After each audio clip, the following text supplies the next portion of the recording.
Gusto mo bang siya ay mababaliw sa'yo ng husto at ikaw lang ang iisipin niya? Gawin mo ito.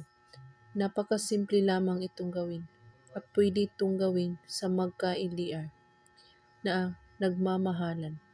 Mga kailangan sa ritual na ito na dapat nating ihahanda ay ang cellphone mo lamang o larawan sa inyong minamahal.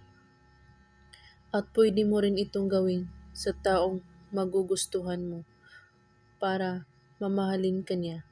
Kumuha ka ng larawan ng inyong mahal o sa taong target. Kailangan gumawa kayo nito, magpo-focus po kayo at buo ang inyong paniniwala.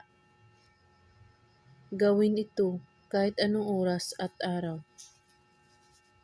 Kunin mo ang larawan ng taong mahal mo at titigan ito ng 3 minuto.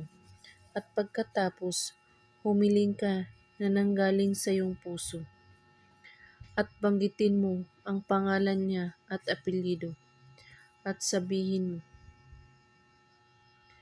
mababaliw ka sa akin at ako lamang ang inyong iisipin.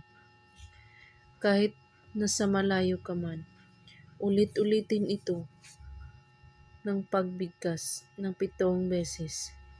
At kailangan nakatitig kayo sa larawan niya habang binibigkas mo ito.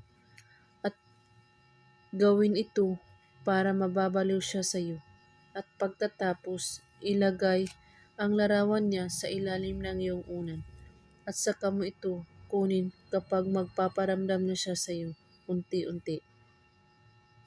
At kung may katanungan po kayo ay magko-comment lang po sa baba. Maraming salamat sa panonood. May God bless us all.